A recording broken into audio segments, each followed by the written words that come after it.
चलिए जानते हैं आज के देश और दुनिया के महत्वपूर्ण 20 बड़ी खबरें सिर्फ 5 मिनट में। पर अभी तक आपने इस वीडियो को लाइक नहीं किए हैं तो लाइक कर लीजिए, चैनल पे नए हैं तो चैनल को सब्सक्राइब कर लीजिए। तो चलिए वीडियो को स्टार्ट करते हैं।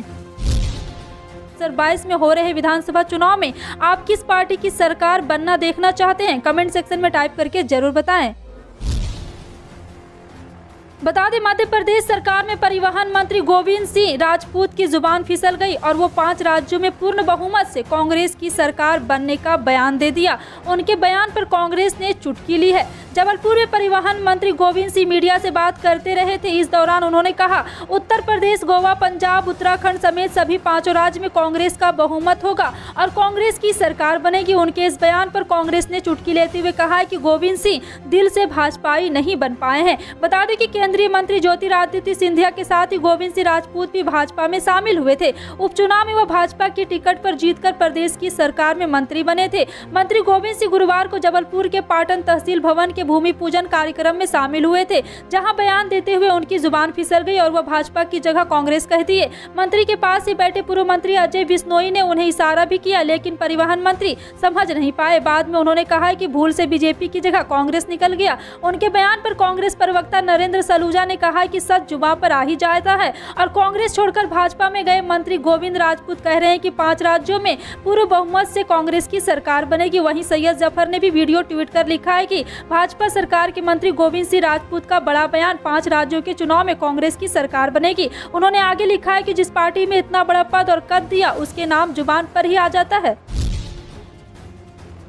कर्नाटक के उडुपी स्थित महाविद्यालय में हिजाब पहनने के अधिकार के लिए प्रदर्शन करने वाली 6 मुस्लिम लड़कियों के माता पिता ने पुलिस में शिकायत दर्ज कराई है कि कुछ लोग उनकी बेटियों की निजी जानकारी सोशल मीडिया पर साझा कर रहे हैं। उडुपी जिले के पुलिस अधीक्षक एवं विष्णुवर्धन को की गई शिकायत में अभिभावकों ने उन लोगों के खिलाफ कार्रवाई की मांग की है जो सार्वजनिक रूप से लड़कियों का मोबाइल फोन नंबर सहित निजी जानकारी साझा कर रहे हैं। अभिभावकों ने आशंका जताई कि शरारती तत्व इस जानकारी का इस्तेमाल लड़कियों को धमकाने के लिए कर सकते हैं। विष्णुवर्धन ने बताया है कि लड़कियों के माता पिता ने मामले में लिखित शिकायत की है। एसपी ने कहा है कि ऑनलाइन मंच पर उपलब्ध साक्ष्य जुटाए जा रहे हैं और जानकारी प्राप्त होने के बाद उचित कार्रवाई की जाएगी।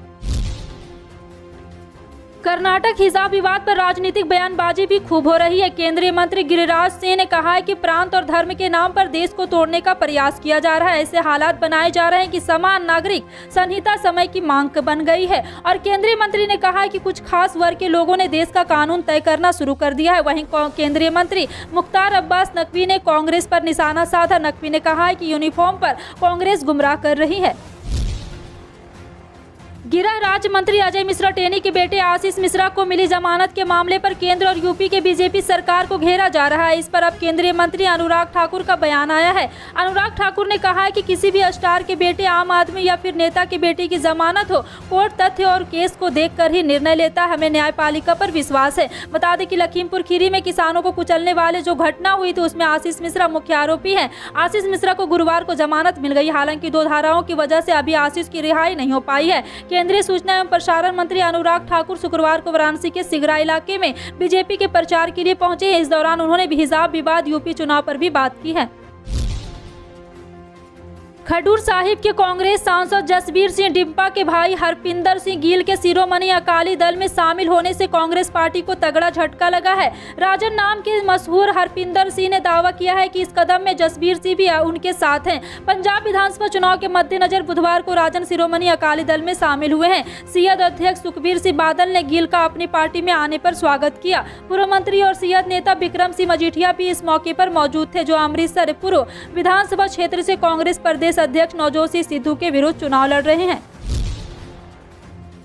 उत्तर प्रदेश विधानसभा चुनाव के पहले चरण में जाटलैंड के इलाकों में वोटिंग के बाद अब सियासी दलों का इम्तिहान पश्चिमी यूपी और रुहेलखंड के इलाके के मुस्लिम वोल्ट के सीटों पर है। यूपी चुनाव के दूसरे चरण में 9 जिलों की 55 सीटों पर 586 प्रत्याशी मैदान में है, जहां पर 14 फरवरी यानी सोमवार को मतदान है। 2022 के यूपी चुनाव में बीजेपी के लिए दूसरा चरण का सबसे ज्यादा चुनौतीपूर्ण माना जा रहा है। दूसरे चरण में पश्चिमी यूपी के सहारनपुर, बिजनौर और अमरोहा जिलों की सीटों पर चुनाव है, तो रुहेलखंड इलाके के संभल, मुरादाबाद मुरादाबाद, रामपुर, बरेली, बदायूं और शाहजहांपुर जिले सीटें हैं। दूसरे चरण की जिन 55 सीटों पर चुनाव हो रहे हैं उसमें 38 सीटों पर बीजेपी का कब्जा है, जबकि 15 सीटें सपा के पास है और 2 सीटों पर कांग्रेस को जीत मिली थी। बसपा यहां पर एक भी सीट नहीं जीत पाई थी। अब देखना है कि 9 जिलों की 55 सीटों पर 14 फरवरी को मतदान के नतीजे क्या होते हैं। फिलहाल आपका इन सभी खबरों पर क्या कहना है, कमेंट सेक्शन में टाइप करके जरूर बताएं। पल पल की अपडेट जानने के लिए जुड़े रहें आप अपने NTS न्यूज चैनल से। मिलते हैं अगली बड़ी खबर में, तब तक के लिए जय हिंद।